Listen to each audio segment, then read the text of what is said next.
Prepara tu arma. Apuntar. Consumatum es. Fuego! Noong ika-26 na Hunyo, 1872, si Rizal ay nakarating at umuwi ng Maynila kasama ang kanyang kapatid na si Lucia. At hindi alam ni Rizal lang pagdating nila sa Maynila ay may nakaabang na Guardia Civil na Espanyol. Si Gobernador General Eulogio Despujol ay inimbitahan si Rizal sa Malacanang upang sila ay mag-usap. General, may gusto kong kumausap sa inyo. Papasukin. Buenos días, General. Bakit niyo po ako pinatawag? Ano ay konsultan na nakatuwang sa ng una ng iyong kapatid na solution? Ito, Congress Fridays ang pamagal. Ito ay sa pag-iwalaman sa mga mayaman Friday na kumapang-pamuano ng laman. Paano ito may papalawanan? Hindi po amin ang General. Wala po kami nakabasahin sa aming mga babae. Paano mo sabi na hindi sa inyo ito? Isa kong tamis mo ang una ng iyong kapatid na solution. Ito ang nakatuwang. Maaari po sana ng minister ito kung makapanayan na hindi po amin yan. Hindi na kasi na ito! General! Hindi po sa amin yan! Sa pag-uutos ni Gobernador General Despujol na si Rizal ay ipatapon sa Dapitan. At sa pag-alis niya sa barko, dito niya nakilala si Ricardo Albicer, isang politiko-military gobernador ng Dapitan.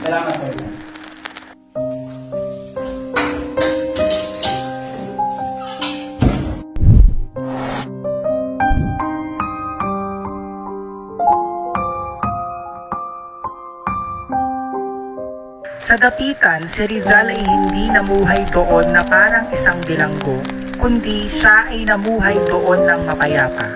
Siya ay naging magsasaka at di lang magsasaka kundi siya rin ay naging maestro na kung saan nagpatayo siya ng sarili niyang paaralan. At sa Dapitan niya rin nakilala ang kanyang asawa na si Josephine Bracken.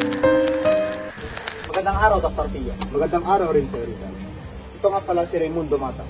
Isang bulag, nais ko sanang iyong tignan ang kanyang kapatid. Noong 21 ng Hunyo, ika-1896, napagplanuhan ng mga Katipuneros ang revolusyon sa Maynila. Para matuloy ito, kailangan nila ang basbas ni Rizal para dito. Kaya si Dr. Pio Valenzuela at ang bulag na si Raimundo Mata ay nagpunta sa Dapitan para sabihin ito kay Rizal. Para maitago ito, si Raimundo ay kunwaring ipapagamot kay Rizal. Dr. Pio, ano ang ating pag-uusapan? Ito ay tungkol sa revolusyon na pinaplano ng Andres Bonifacio at ang mga Katipuneros. Gusto nilang hingin ang iyong basbas o parang masmulan ang revolusyon sa Manila laban sa Espanyol. Dr. Pio, ako ay sumasalungan sa planong gustong gawin ng mga Katipunero laban sa mga Espanyol dahil sa wala silang sapat na armas para labanan ang mga Espanyol. At dagdag pa nito, walang karanasan ang mga Pilipino sa Nearly pakikipaglaban. year before, si Rizal ay nakatanggap ng sulat kay Blumentritt tungkol sa nangyayaring revolusyon sa Cuba. Nakasulat dito na si Rizal ay magvoluntaryong maging isang manggagamot sa mga Espanyol upang siya ay makalaya sa Dapitan. At si Rizal ay pumayag rito at gumawa ng sulat para ipaalam ito si Spanish Governor General Ramon Blanco. Habang nasa loob ng barko si Rizal, isang Katipunero ang gustong kumausap sa kanya at balak niyang itakas si Rizal. Noong ika-26 ng Agosto, 1896 ay nagsimula ng revolusyon sa Andres Bonifacio at mga Katipunero at ito ay tinawag na Cry of Balintawak. Inaasahan ni Rizal na mangyayari ito at hindi nababahala na baka muli idawit siya ng mga Kastila para sa pag-aalsang ito na hindi niya pinaguran mismo. Habang si Rizal ay patungo na sa Cuba upang gamutin ang mga Espanyol at mga Cuban, ay pumunta si Dr. Pedro Rojas upang kausapin si Rizal. Rizal, lumabas ka dyan. Habang naglalayag sa dagat Mediteraneo, Si Rizal ay inilagay sa ilalim ng pag-aresto ni Kapitan Alemany noong ika-30 Setyembre 1896 matapos makatanggap ng mga telegrapikong utos mula sa mga otoridad ng Espanya sa Maynila.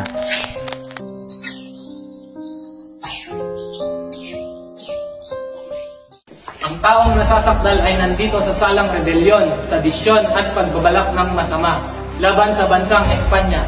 Ano ang pangalan ng nasasakdal? Jose Protasio Rizal Mercado y Alonso Realonda, Senyor. Edad, 35 anyos, Senyor. trabaho, Doktor at manunulat, Senyor. ngayon ay maaari nang ibigay ng prosekusyon ang kanyang panig. Tinatawagan ko sa hukumang ito si Atty. Enrique de Alcocer upang tumayo at ibigay ang kanyang panig. Gracias, Senyor. Walang sino man ang hindi makalaban sa Espanya para sa atin. Walang sino man maaaring kumontra sa kung anuman ang nais ng ating bansa. Ang sino man ang hindi gumawa noon ay maaaring ikulong at ipapatay. Yan ang nararapat kay Dr. Jose Rizal. Siya ay nandito ngayon sa salang rebelyon laban sa ating bansang Espanyan at makakapagtatag ng samahang may layunin kontrahin ang mga batas na itinatag ng ating mga Kastila dito sa Pilipinas. Hindi ba't nararapat lamang at sinabi kong parusa sa taong mas matahol pa sa hayop? Walang modo, walang utang na loob sa bansang nagpapaaral sa kanya at nararapat lamang sa isang taksil na tulad niya ang ipapatay. Gracias, Atty. Alcocer. Ngayon naman ay ating pakinggan ang panig ng depensa. Aking tinatawagan sa hukumang ito si Teniente Gabriel de Andrade upang depensahan ang kanyang panig. Gracias, Senyor. Hindi nasusupat ang kadakilaan ng isang tao sa yaman o sa dami ng kilala niyang tao.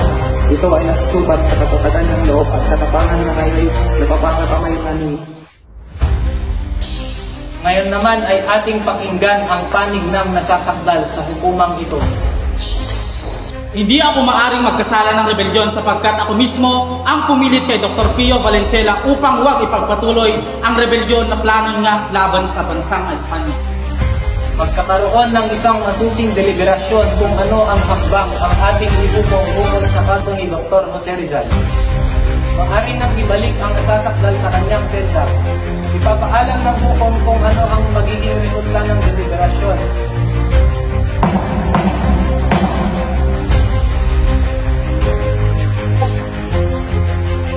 Hindi na dapat matulan pa. Dapat matulan sa Jose Rizal sa kapisalang ginawa niya. Tama, sang-ayon ako dyan. Kung ganon, parehas pala ang ating iniisip ukol sa kasong ito. Itutuloy ko ang sentensyang kamatayan kay Rizal. Ipapadala ko na kay Gobernador General Polavieja ang hatol upang mapirmahan. Magandang araw, Maria. Ito na pong naging hatol sa kaso ni Dr. Jose.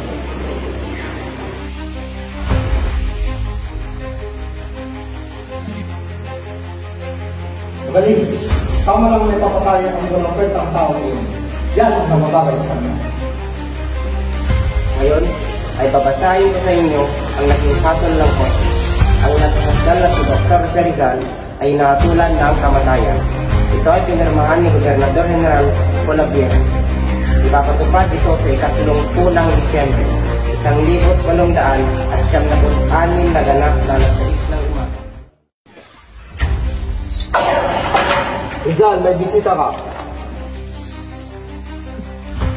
Tama, ginawa na natin ang lahat, pero ang desisyon ng hukuman ay hindi umaayon sa katotohanan. Kung kailangan mangyari ito, kung kailangan ako'y magbuwis ng buhay alang-alang sa inang bayan, gagawin ko ito ng buong tapang at dangal. Pinapahangang mo talaga ako, Rizal. Wala na akong nakikilalang tao na kayang buwis ang kanyang buhay para sa kanyang bayan. Ako ay nalulungkot at hindi kita napagtanggol sa kanya. Huwag kang mag-alala, Teniente. Lubos mo rin akong pinapahanga sa pinapakita mong tapang. Lubong Pilipino talaga ang dumadaloy sa iyong katawan. Ang aking kapatid, pagkatanggap mo sa liham na ito, Maaring patayin na ako bukas ng alas 7. Babarilin ako. Ngunit ako inosente sa krimen ng rebelyon. Mamamatay akong malinis ang konsensya. Paalam aking matalik at pinakamamahal na kaibigan. At huwag ka sanang mag-isip ng masama sa akin. Ibati mo ako sa iyong pamilya kay Senyor Rosa, kay Loleng, Condrandino at Federico. Iiwan ko sa iyo ang isang aklat bilang isang alaala sa akin. Rizal, dito ang iyong ina at kapatid. Anak ko, Ina, bakit kayo narito? anak ko, anong gagawin mo na sa'yo?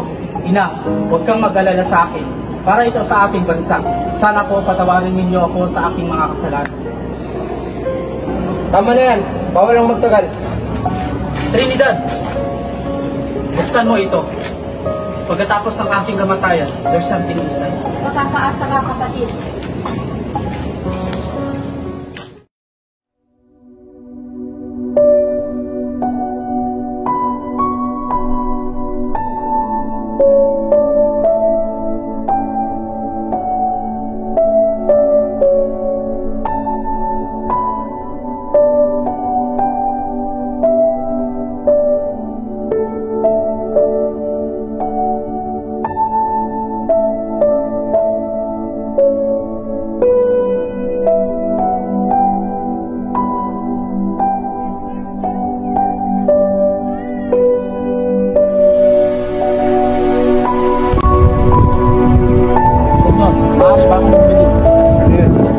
Maaari bang humarap ako bago ito? Posible.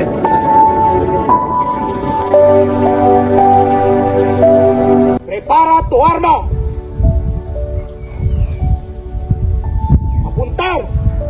Consumatum est! Fuego!